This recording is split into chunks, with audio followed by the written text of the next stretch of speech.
¿Qué cosas hacen icónicas a las locomotoras? Muchos factores, ¿no lo creen? Su confiabilidad, su fuerza, rapidez o a veces todo lo anterior más un extra, un diseño llamativo e imponente. Creo que hoy vamos a cumplir todo lo antes mencionado. Damas y caballeros, con ustedes la historia de la Southern Pacific 4449, The Queen of Steam.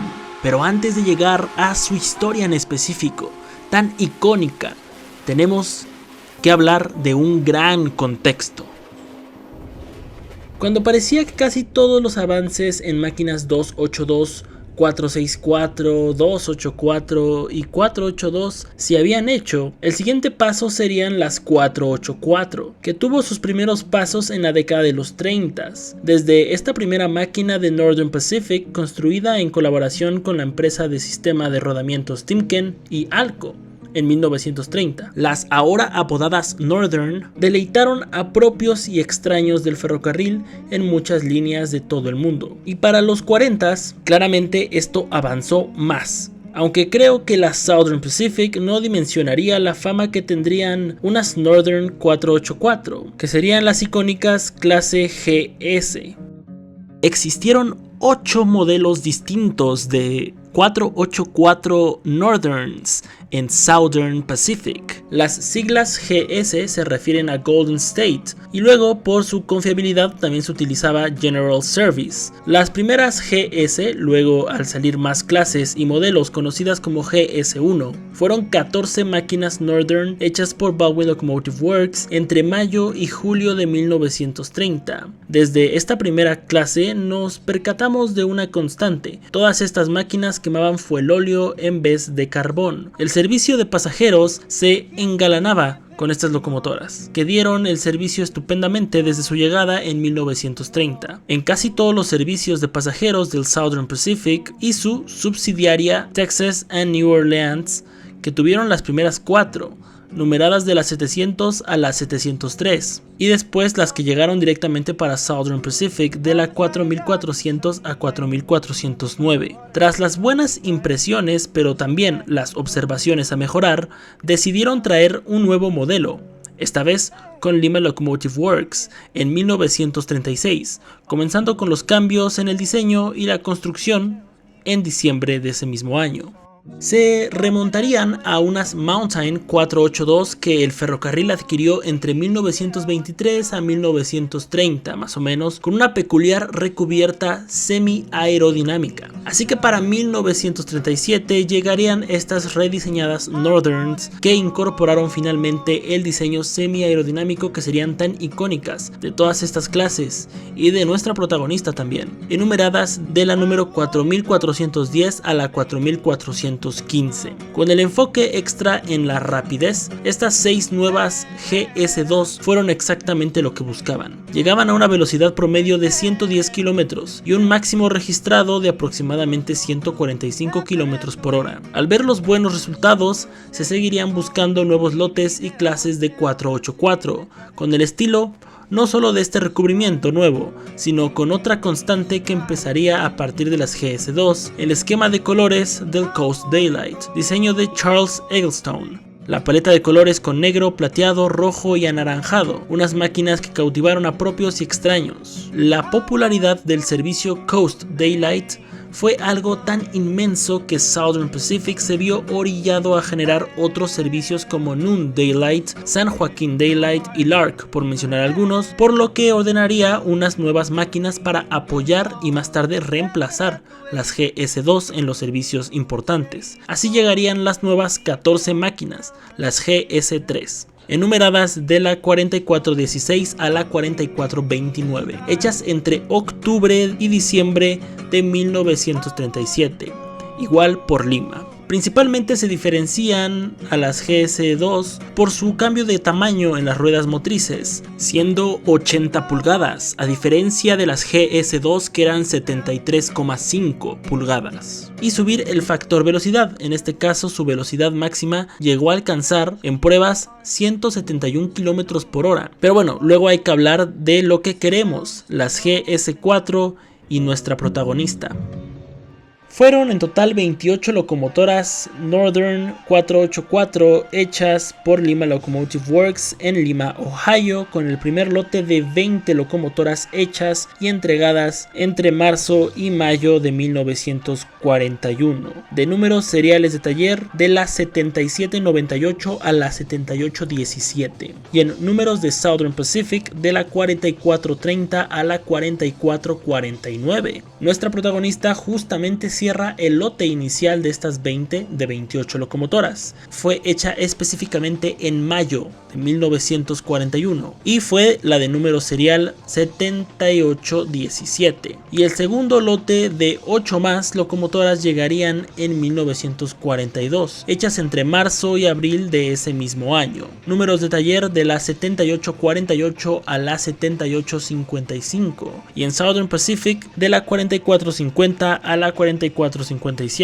Estas 484 tenían ruedas motrices de 80 pulgadas también, 4,98 metros de alto, 3 metros de ancho y 34 metros de largo. Peso de la máquina de 215 toneladas y 179.4 toneladas del tender, dando un total de 394,9 toneladas de toda la locomotora en unidad. Presión de boiler de 300 psi, 64.800 libras de fuerza tractiva, más el potenciador en las ruedas de arrastre de 13.850 libras, 5.500 caballos de fuerza, sistema valvular Washards. Su principal diferencia visual es, sin duda, la doble lámpara frontal, rompiendo el diseño en punta de cono con una sola luz de las GS2 y GS3. Llegaban a alcanzar 190 km por hora en pruebas técnicas y teóricas, aunque en práctica, por las regulaciones de velocidad en todo el país sobre ferrocarriles, era muy extraño verlas superar los 126 km por hora realmente. Coast Daylight, San Joaquín Daylight, The Imperial,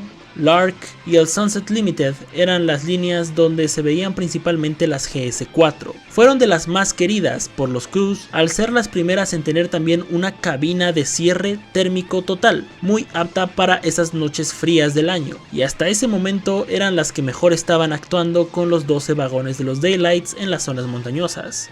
Todavía llegarían en 1942, casi pegadito al segundo lote de 8 locomotoras GS4, las locomotoras GS5, que solo fueron 2 máquinas más, la 4458 y la 4459. Su principal cambio fue uno en el sistema de rodamientos, ya que estas locomotoras tendrían en las 16 ruedas de toda la máquina, más las ruedas del tender, unos valeros en los rodamientos para que fueran más fluidos y suaves al ir a altas velocidades. Algo bastante curioso que hasta este momento se les haya ocurrido poner los rodamientos en las ruedas motrices, ya que curiosamente todas las demás Daylights sí tenían los rodamientos para ir más suave, pero solo en las ruedas no motrices, las de dirección, las de arrastre y las del tender, no las motrices. Para la 4458 adquirieron los valeros Timken y la 4459 las de SKF. Por esta diferencia en algunas fuentes de información puedes encontrar a la segunda locomotora como una GS5A. No le pusieron tanta atención a que las GS5 fueran más rápidas que las GS4, solo buscaban que fueran más estables a los 126 km permitidos. Para cerrar este contexto, las últimas fueron las GS6, hechas en 1943, con la Segunda Guerra Mundial en un punto bastante fuerte, y en varias ocasiones el War Production Board no accedía a la autorización de construir un nuevo lote de locomotoras semi-aerodinámicas, ya que priorizaban modelos de bajo perfil para la época, solo más fuertes y tal vez rápidas, pero que no tuvieran que llamar tanto la atención. Pero Southern Pacific, tras modificar el diseño, siguió insistiendo hasta que los estándares de las locomotoras convencieron al gobierno, y finalmente con luz verde ordenarían este último lote de 16 máquinas a Lima entre julio y agosto de 1943. Básicamente volvieron a un estilo bastante parecido al de las GS2, con solo una luz delantera en vez de la doble, con ruedas de 73 pulgadas y media. Igual son conocidas por ser las únicas daylights que nunca portaron los colores vibrantes del resto de modelos. Estas directamente salieron con el color negro y plateado, más las letras de Southern Pacific en gris. Otra gran característica de estas War Babies o Dark Daylights, como fueron apodadas, fue que son las únicas que trabajaron para otro ferrocarril, Western Pacific. Fueron 10 máquinas para Southern Pacific, de la 4460 a la 4469, y las 6 locomotoras para Western Pacific, enumeradas de la 481 a la 486, aunque las de Western Pacific fueron únicas al tener orejeras muy parecidas a el de las Northern de Union Pacific, dándoles un toque bastante particular. Y básicamente aquí podemos acabar con el contexto de las Daylights. ¿Por qué? Recordando lo difícil que fue la época de la Segunda Guerra Mundial y Southern Pacific, con la necesidad de tener más fuerza motriz, ordenaría ayuda de Cotton Belt con su amplia gama de locomotoras de la clase L1, que tuvo una producción bastante extensa desde 1930 hasta 1943. Entonces primero se darían unas 7 locomotoras por ahí de 1943-44, y estas serían las catalogadas como GS7, de la 4475 a la 4481. Y después llegarían unas 4 más, de la 4485 a la 4488, y estas serían conocidas como GS8 en Southern Pacific. Entonces técnicamente sí son una GS, porque en general son las siglas utilizadas en el ferrocarril para las 484, pero no son Daylights. Por eso no voy a entrar en más detalles de estas locomotoras, y de hecho una locomotora del Cotton Belt está conservada, la 819, que se encuentra en Pine Bluff, Arkansas. Podríamos decir que todas las Daylight de la GS1 a la GS6 se convirtieron en las máquinas más reconocidas del Southern Pacific en la década de los 40, sin duda. Estas máquinas eran el día a día en todos los servicios de pasajeros en la extensa red ferroviaria, en el día y hasta la noche. Estas máquinas fueron fiables y muy confiables para los pasajeros, ya que solo se tienen registro de 5 accidentes. La GS1 número 4402 tuvo una explosión de boiler el 25 de diciembre de 1931, y bueno, después fue reconstruida y volvió a operar en febrero de 1932. La número 4425 estaba el 31 de diciembre de 1944 mientras llevaba el Pacific Limited.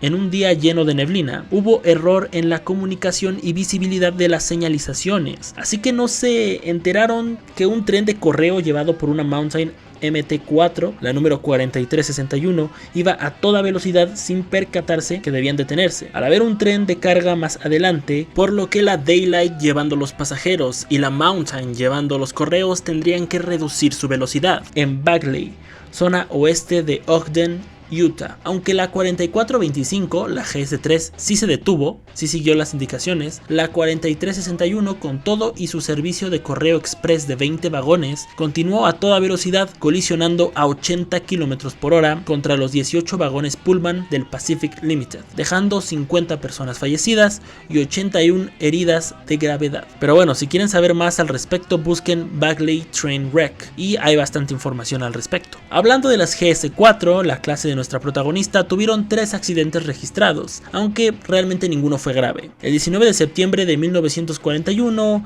la número 4441 tuvo una parada de imprevisto en Wellsona, California, con el tren número 76 del servicio Lark, ya que un automóvil se paró sobre un cruce próximo, y aunque sí se logró avisar al tren de mercancía rápida número 374, encabezado por la otra GS4 número 4446, y pudo reducir la velocidad, aún así colisionaron, pero afortunadamente a una velocidad, les repito, bastante baja, y el accidente no cobró vidas, solo se reportaron 48 heridos. Las máquinas pues no recibieron ningún daño significativo, solo fueron inspeccionadas y reparadas para volver a operación. El 11 de febrero de 1945, la número 4443 llevaba el Californian, número 43 por Redlands, California. El ingeniero, al fallar en reconocer la luz amarilla, terminó chocando a 64 km por hora contra la locomotora 5015, una imponente 410-2, que se estaba alistando y cambiando a una vía aledaña para dejar pasar a la 4443, pero al no reducir la velocidad a tiempo, tuvieron el accidente que dejó 177 personas lesionadas. El último registrado en época de servicio regular fue hasta el año de 1952, donde la primera máquina de esta clase, la 4430, tuvo una volcadura aparatosa en Arizona, pero al final del día se reparó y siguió su vida hasta ser retirada 6 años más tarde.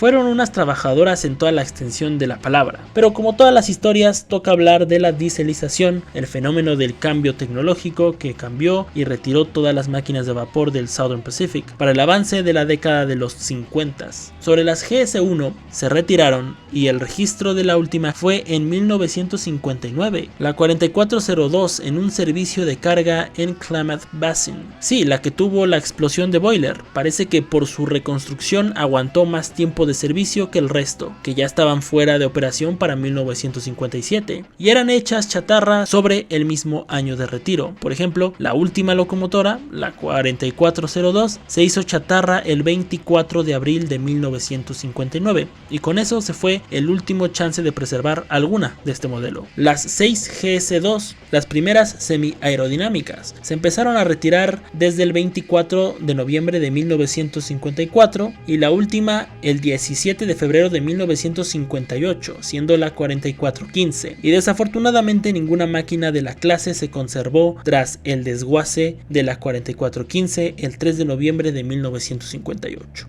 Sobre las GS3, la última locomotora que funcionó fue la 4420, el 21 de mayo de 1958, y la última en ser hecha chatarra fue la 4422, el 20 de mayo de 1959.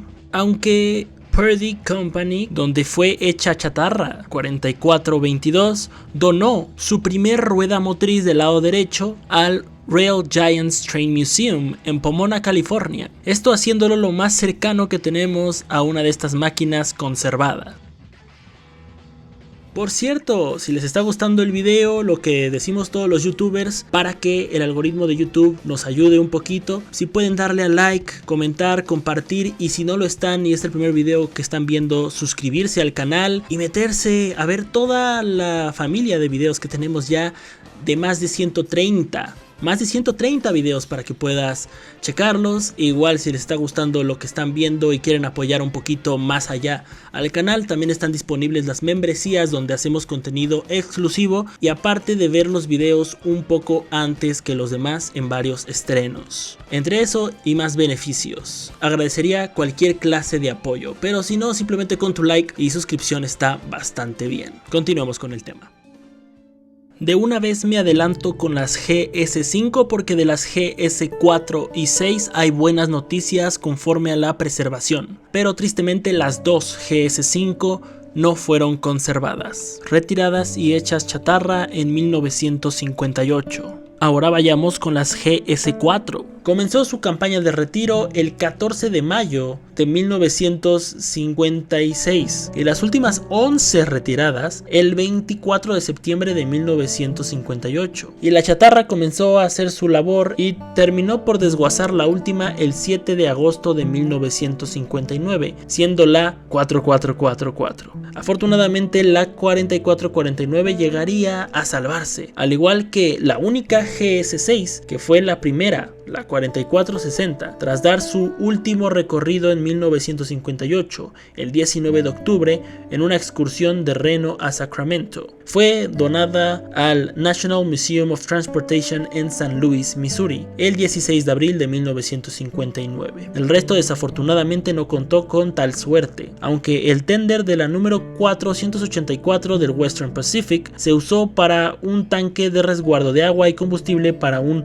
quitanieves de rotación, que ahora está conservado en el Western Pacific Railroad Museum en Portola, California. Pero sin duda, de las 2 Daylights preservadas hasta nuestros días, destaca una por estar deleitándonos funcionando sobre los rieles hasta la fecha, o algo así. La GS4 número 4449. Ahora sí, vayamos con su historia más a detalle tras su retiro. 4449 se despide de las vías el 2 de octubre de 1957, tras 16 años de servicio y trabajo arduo, con más de 1 millón de millas recorridas. Tanto trabajo de servicio regular como apariciones turísticas para ferroaficionados, como cuando llevó junto a su hermana la 4447 en un doble encabezado para el tren especial del Railway and Locomotive Historical Society en la excursión del 17 de octubre de 1954, desde Los Ángeles hasta Owensboro, California. A finales de 1955 la dieselización llegó al Coast Daylight, el servicio de Los Ángeles a San Francisco, por lo que se le dieron otras tareas y por ende un cambio de pintura, usando el negro con plata de las Dark Daylights, al igual que se le quitó el enfalde lateral para facilitar su mantenimiento y entró al San Joaquín Daylight entre Oakland y Bakersfield, al igual que servicios de carga. Tuvo un hiato breve en 1956, una especie de semi-retiro, hasta el regreso que tuvo en octubre de 1957, como una de las seleccionadas para volver al roster de la casa giratoria de Bakersfield, momentáneamente junto a otras Golden States. También por este momento, la máquina recibió refacciones provenientes de varias hermanas que ya habían sido chatarreadas. Una rueda motriz de la 4437, el truck de ruedas delanteras de la 4443 y el truck de las ruedas de arrastre de la 4450. Esto lo corroboraron tiempo después por los números marcados de las piezas hasta hoy en día.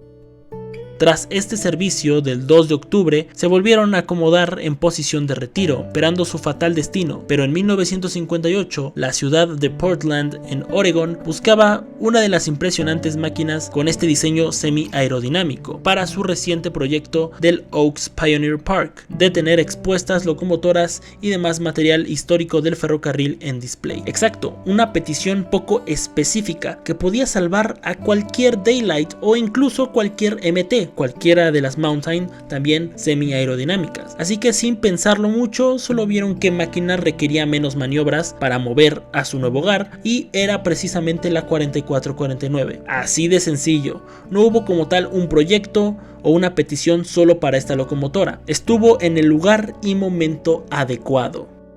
La máquina llega y es posicionada en su lugar de display en Portland el 24 de abril de 1958, aunque no todo fueron buenas noticias. En su época de exhibición en el Oaks Pioneer Park fue vandalizada de forma repetida y le robaron múltiples partes externas como sus placas de construcción y su silbato. En este parque compartió espacio con la Spokane, Portland and Seattle número 700 y la Oregon Railroad and Navigation número 197. Sin importar estos malos tratos en su zona de display, un buen hombre, Jack Holst, que era un jubilado del Southern Pacific, iba y trataba de mantener sus rodamientos y sistemas motrices engrasados, soñando con el momento que volviera a funcionar.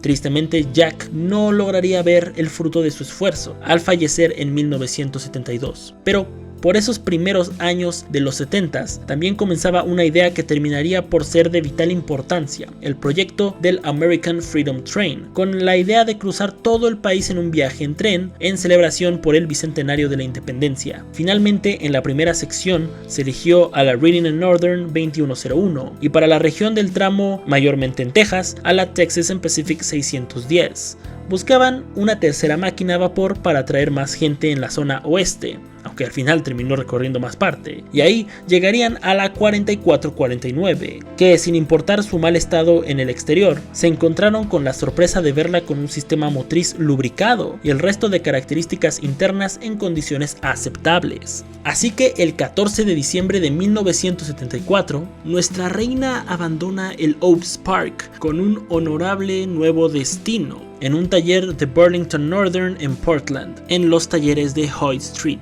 donde comenzarían el arduo trabajo de volverla a echar a andar. Trabajadores experimentados, al igual que cientos de voluntarios, se sumaron a la causa, ya que el tiempo era limitado antes de la partida del tren el 1 de abril de 1975, primero con la Reading and Northern 2101, que fue luego renumerada como American Freedom Train número 1. Aunque ella no arrancaba el tour, tenía que estar lista igual para el mes de abril más o menos, ya que la tirada es que ella alcance a esta primer locomotora para recibir el relevo. La placa superior del hogar de la máquina tenía una quebradura alarmante. Al ser una pieza tan fundamental, tenían que ser precavidos en su restauración, si no, se terminaba el sueño de acabar la restauración a tiempo. Joseph Crumley es otro héroe de este esfuerzo, al ser el soldador experto ahí en Oregon y el responsable de lograr esta delicada tarea, mientras el resto del equipo se centraba en reconstruir el enfaldado tradicional de las Daylights en sus años gloriosos, cosa que la máquina no portaba desde 1955, al igual de recrear su placa de talleres de Lima Locomotive Works, también creándole una nueva placa en honor al crew en Portland que estaba haciendo una realidad la vuelta a los rieles de esta máquina. El trabajo duro y metódico requería dejar la máquina lo más cercano a la perfección, aparte que ya se sabría de su nuevo esquema de color, el enfaldado y tender con los 3 colores de los Estados Unidos, rojo, blanco y azul, al igual que estrellas en blanco sobre cada rueda motriz. La máquina iba agarrando forma finalmente. Para el 21 de abril, la máquina se encendió y movió por sí sola por primera vez en más de 16 años. Doyle McCormack fue el ingeniero del ferrocarril certificado para el trabajo. Tras trabajar en Norfolk and Western, sería el encargado de dirigir la máquina en su futura misión. One of the most thrilling experiences of the whole adventure is to be on the locomotive as you're going across the country and see the thousands upon thousands of people that come down to trackside in small towns and big cities everywhere. Al verla actuar bien con el emplacado del hogar reparado y que pudiera dar unos movimientos en los patios del taller, el proyecto no podía ir mejor. Las evaluaciones en movimiento y en taller continuaban, y el día de partir, tras ser posicionada y pintada con su enfaldado del American Freedom Train, tuvo un test de prueba más serio al correr con un caboose hasta Skamania, Washington, y el performance estuvo a la altura de lo anticipado. Luego, la prueba final de llevar un vagón herramienta que simularía con el peso de 1800 toneladas lo que pesaría el tren que llevaría por todos esos meses. Y una vez más, los resultados fueron favorables, al igual que otras pruebas más de peso, y se dirigió a la Grange, Illinois, en la planta de General Motors para esperar el relevo del tren. Finalmente, lo alcanzaría en Chicago, Illinois, el 28 de julio de 1975, y haciendo la ceremonia del paso de antorcha el 4 de agosto con la locomotora T1. Y durante los movimientos hacia Omaha, en Nebraska, sucedieron muchas cosas. Primero, en el Inter, antes de llegar a Omaha, tendría que recoger oficiales y personas de prensa, pero el tren simplemente pasó de largo y los ignoró totalmente, ya que nadie le avisó a Doyle de esta breve parada. La cosa se arregló más tarde, pero como dato curioso, la historieta de Archie parodiaría este suceso en un breve skit. Por un pequeño problema mecánico, la 4449 se detuvo en Omaha a ser reparada, así que 2 Burlington Northern Diesel llevaron el tren por Colorado, donde también comenzaba una minoría ruidosa que tachaba al tren de ser solo mercadotecnia excesiva y propaganda barata al espíritu de seguir librando guerras, cosa que el crew se negaba rotundamente. De Colorado, el tren fue a Cheyenne, en Wyoming, y luego a Billings, en Montana, para luego pasar por Utah. La otra gran coincidencia en este momento es que la Union Pacific 484 número 844 también estaba siendo reparada en Omaha, donde estaba siendo reparada nuestra protagonista. Llevando una loca idea a la realidad, las dos hicieron un doble encabezado hacia Cheyenne, donde ya iba de regreso a casa la 844, bueno, en ese entonces 8444, y la Daylight siguió por su cuenta hasta alcanzar el tren en Salt Lake City, en Utah, donde seguirían por Ogden, Utah, Boise, Idaho, Spokane, Washington, y luego a Seattle, donde se encontraron a la Royal Hudson canadiense 2860. Tras esto seguirían por Tacoma y Portland, Salem y Springfield en Oregon, y finalmente llegaría, después de mucho tiempo al oeste del país, a Sacramento, California, el 28 de noviembre, llevando el tren con 500 tesoros americanos, unos verídicos como la Campana de la Libertad y otras réplicas de momentos icónicos en el avance estadounidense. Volver a escuchar su alternado silbato con su bocina de aire llenaba de emoción, nostalgia y hasta lágrimas a las personas del estado de California. El 10 de diciembre llegaría a San Francisco, la pasada terminal del Coast Daylight. La locomotora se detendría ahí para descansar y ser apreciada un poco, tras hacer maniobras para volver a irse. Luego fue a San José, el 14 de diciembre, Fresno el 19, Pomona el 23 y tras las fiestas de diciembre estaría llegando a Santa Bárbara para el 2 de enero de 1976. El American Freedom Train continuó con su crew de Doyle, su padre y esposa, más el entusiasta número 1 del proyecto, Ross E. Rowland Jr., múltiples voluntarios jóvenes que incluso seguían estudiando en ese momento y también animales. Sí, la perrita de la familia McCormick, una San Bernardo llamada Samantha, y adoptaron también a una gatita que llamarían Daylight en honor a la locomotora. Personas del crew se casaron incluso tras conocerse en este proyecto, pero bueno, ya me estoy desviando bastante. Otro gran dato es que al llegar a Tempe, Arizona, Johnny Cash daría un concierto a beneficio del proyecto. Hello, I'm Johnny Cash. You know, we the people have something to cheer about. America's 200th birthday, the bicentennial. To help celebrate, the American Freedom Train is coming your way, drawn by a giant steam locomotive. Luego pasarían a Tucson, también en Arizona, Albuquerque, Nuevo México, Odessa en Texas, donde se debieron encontrar con la Texas and Pacific 610, pero por unos delays de su reparación los alcanzó hasta Austin, donde llevaría el tren 2 meses y medio por gran parte de Texas, y todavía después en Fort Worth, Texas, nuestra protagonista tomaría el tren una vez más desde el 5 de marzo de 1976, continuando por los estados de Oklahoma, Kansas, Missouri, Arkansas, Mississippi, Louisiana y Alabama, donde finalmente en Birmingham se encontró con la máquina número 1, o la Reading 2101, como le quieran llamar, para llevarse un merecido descanso y servicio de mantenimiento. Aunque la 4449 volvería a tomar el tren todavía en Washington en septiembre, hasta la finalización de todo el tramo en diciembre de 1976. Así que fue la locomotora que más tiempo llevó el American Freedom Train. Pero todo tiene un fin, y tanto la locomotora como el mismo crew, que estaban totalmente exhaustos, finalmente cierran el último vagón de turistas el 31 de diciembre para después irse cada quien por su lado la mañana siguiente. La reina del Tren de la Libertad regresaría a Portland tras su travesía más que destacable, llevando 9 carros Amtrak, aprovechando el viaje de regreso en forma de excursión desde Birmingham hacia su hogar en Portland, viaje que duró del 14 al 16 de enero de 1977. En este mismo año de 1977, entre el 13 de abril y el 1 de mayo, la máquina llevaría el Amtrak Transcontinental Steam Excursion, igual desde Birmingham, Alabama, hacia Portland, Oregon, donde se le vio operando por última vez con los colores del American Freedom Train en ese momento, ya que al regresar fue resguardada en display en la casa giratoria de Portland en un lugar techado y bien protegido. 5 años de merecido descanso tras casi 2 de poco tiempo para reparaciones y mantenimiento. Nuestra Daylight favorita escuchaba planes para ella finalmente con la feria de ferroaficionados Rail Fair 81 y la apertura del California State Railroad Museum en Sacramento, California. El trato cerró y la máquina se encontraría con la Union Pacific 844 y la Challenger 3985.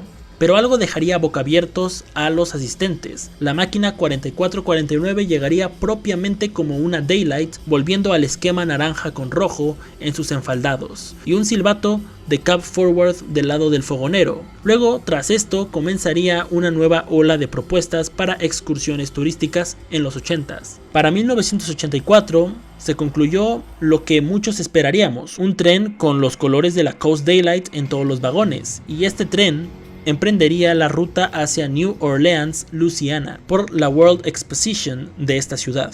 Una vez más, la 8444 también estaba por ahí. Esta excursión de más de 7400 millas o 12.033 kilómetros se convirtió en la excursión turística a vapor más larga en la historia de los Estados Unidos. Luego, otra gran aparición para su fama fue en el cine, al aparecer en 1986 en la película Tough Guys, con esa icónica escena del choque del tren por el final del filme, donde supuestamente el tren cruzaba hacia México. Bastante curioso.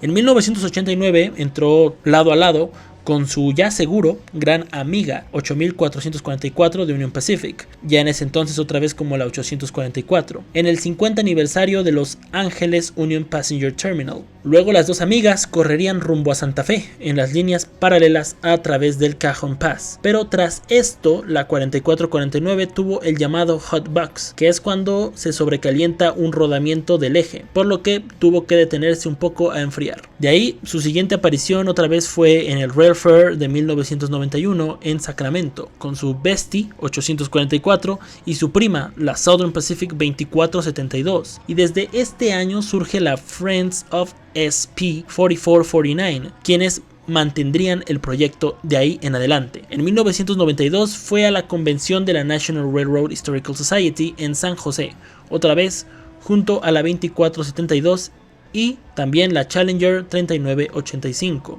Luego debemos irnos hasta 1996, donde llevó una excursión de 2 días sobre vías de BNSF hacia Canadá en Seattle, para estar de regreso a la Rail Fair del 96, que se celebraría por el centenario del Portland Union Station, donde se reencontraría con la Canadian Pacific 2860 para bajar de Seattle hacia Portland, pero esto nunca pasó y llegó de Canadá solita a celebrar en Portland. Luego en Rail Fair 99 con la Santa Fe 3751, que también tiene su video aquí en el canal por si lo quieren checar, y su Best Friend Union Pacific 844 y otra conocida Challenger 3985, siendo la última vez que cruzó lo que fue el servicio de pasajeros Shasta Daylight, rieles que ahora son de Union Pacific. En el nuevo siglo, el año 2000, la máquina llegó al color negro con plata, una vez más, para un evento de trabajadores de BNSF y recordando su época final de trabajo en Southern Pacific. En 2002, vuelve a usar también el color del American Freedom Train en honor a la Fuerza Nacional tras el suceso de septiembre 11. Finalmente, en 2004, vuelve el color Daylight,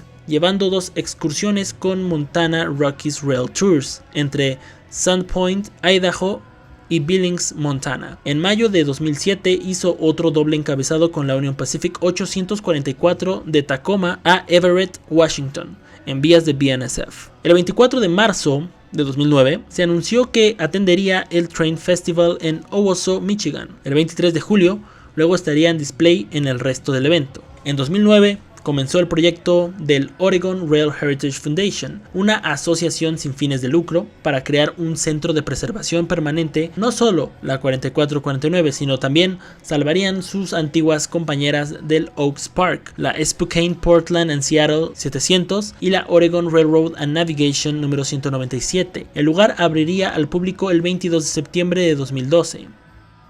Tras su chequeo para inspeccionar sus 15 últimos años de trabajo, vuelve a operar el 25 de noviembre de 2015, dando constantemente servicios de pasajeros, pero a finales de 2019 dio los recorridos para la fundación llamada Holiday Express, y desafortunadamente desde ahí la locomotora ha sido poco encendida y solo para ocasiones especiales. Pero sin duda el simple hecho de verla conservada, funcionando o no funcionando, es todo un deleite. Su doble luminaria con la superior rotando como un ojo curioso, su peculiar diseño que aportaba a lo visual y a la alta velocidad, de las pocas sobrevivientes de una familia de más de 70 máquinas y del mejor momento del vapor en la Southern Pacific. Si esto no es una estrella, yo no sé qué lo es. Y bueno, hermanitos, este ha sido el video del día de hoy, espero que les haya gustado. ¿Qué color que ha aportado esta máquina ha sido su favorito? ¿Y están de acuerdo con las personas que dicen que esta locomotora es la más reconocible de todos los Estados Unidos? Por lo mientras, yo aquí la dejo. Yo soy Gerardo Domínguez, esto es la Carbonera 3038. Yo los veo hasta la siguiente. Adiós.